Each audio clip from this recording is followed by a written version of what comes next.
Ibu dan Bapak Guru Hebat. Kali ini, Ibu Bapak akan melihat sebuah contoh situasi pembelajaran bersama Ibu Derana, guru biologi SMA kelas 10. Karena situasi sedang pandemi, Ibu Derana melakukan pembelajaran menggunakan metode flip learning.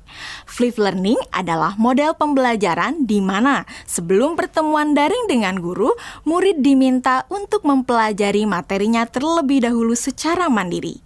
Mari kita lihat bagaimana Ibu Derana mengelola pembelajarannya.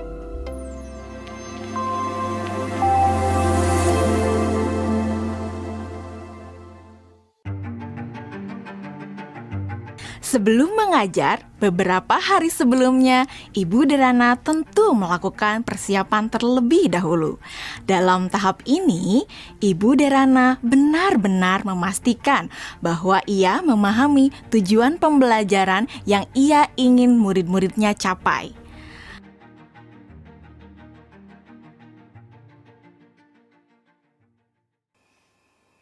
Kemudian, Ibu Derana mempersiapkan bahan dan sumber belajar yang berusaha ia sesuaikan dengan kebutuhan belajar murid-muridnya.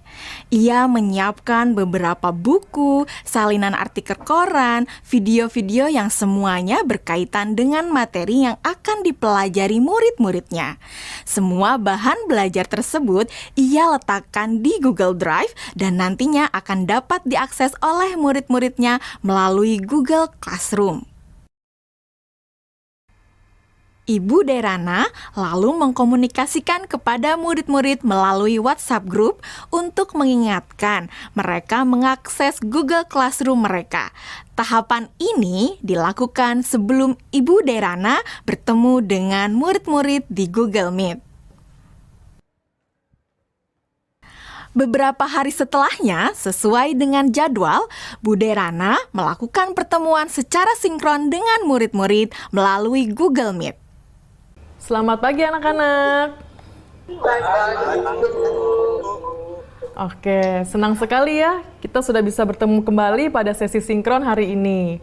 Sebelumnya, Ibu mau terima kasih ya sama kalian karena kalian sudah belajar secara mandiri dari rumah melalui materi yang Ibu masukkan di Google Classroom. Nah, kalian sudah mempelajari semua yang ada di Google Classroom? Sudah. Oke. Jadi anak-anak, pada pertemuan sinkron hari ini, kita akan mempelajari lebih dalam lagi mengenai keanekaragaman hayati. Ibu akan sharing beberapa pelajarannya ke kalian ya.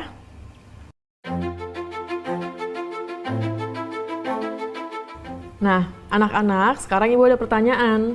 Jawab pertanyaan dari Ibu ini ya. Tingkat keanekaragaman hayati mana yang paling penting dilindungi terlebih dahulu? Mengapa demikian? Keanekaragaman hayati karena ada sumber daya alam tersebut sudah dipastikan lebih terjamin, Bu. Kesehatannya juga fungsinya juga sumber daya alam hayati ini juga lebih sering digunakan dibandingkan dengan sumber daya alam non hayati karena lebih terjamin. Seperti itu, Bu, jawaban dari saya. Oke, jawabannya bagus sekali itu ya. Itu lengkap banget jawabannya. Yang lain sudah mendengarkan dan sudah memahami apa jawaban dari Dwi Melati? Sudah, Bu. Oke, sekarang kita lanjut ke pertanyaan selanjutnya ya anak-anak ya. Kapan terancamnya keanekaragaman hayati ekosistem dapat mengancam keanekaragaman hayati spesies dan genetis? Dan kenapa jawabannya seperti itu? Kalian bisa menjawab pertanyaannya melalui kolom chat ya. Selama sesi sinkron, Ibu Derana memberikan pertanyaan-pertanyaan lainnya yang dapat memperkaya materi dan pemahaman murid akan konsep. Di akhir pembelajaran, Ibu Derana memberikan murid tantangan untuk menganalisis ancaman pada satu lokasi di wilayah Indonesia yang membawa dampak negatif bagi 3 tingkatan keanekaragaman hayati. Berikut rekomendasi penanganannya. Yusuf, silakan. Tugasnya dibuat dalam bentuk apa, Bu? Apakah boleh dalam bentuk infografis? Oke, ada lagi yang mau ditanyakan? Yang lain ada yang mau bertanya? Nadia. Oke, silakan pertanyaannya apa Nadia? Apakah boleh dalam bentuk poster juga, Bu?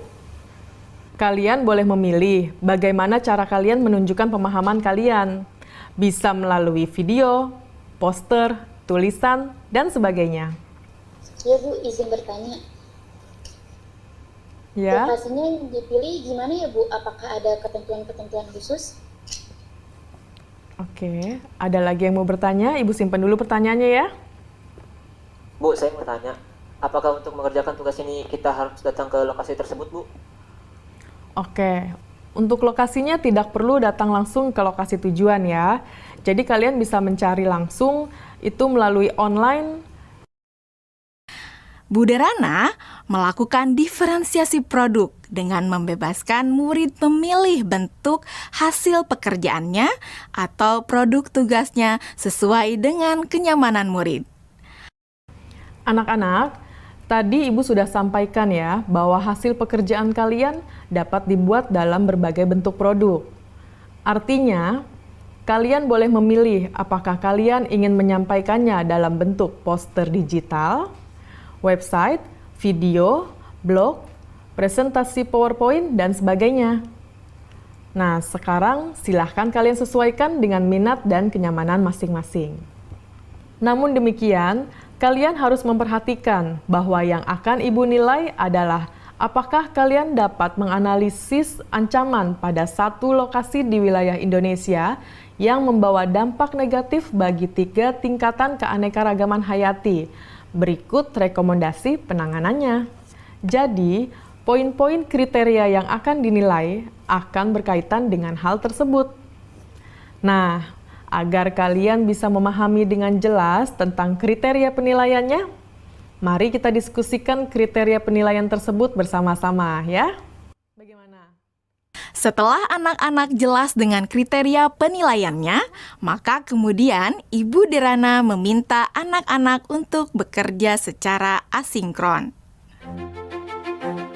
Selamat tenggat waktu pengerjaan tugas untuk membantu murid-murid yang masih mengalami kesulitan. Ibu Derana menyediakan slot-slot waktu tertentu untuk berdiskusi secara individual maupun secara kelompok kecil. Saya ingin konsultasi, Bu. Iya, boleh. Bu Derana memberikan waktu kepada murid-murid lainnya untuk dapat mengkonsultasikan draft yang mereka buat. Ibu Derana juga memastikan untuk memberikan umpan balik terhadap pekerjaan yang dibuat oleh murid-muridnya. Ibu dan Bapak Guru Hebat, demikian video singkat salah satu contoh penerapan pembelajaran berdiferensiasi. Tetap semangat, Ibu dan Bapak Guru Hebat.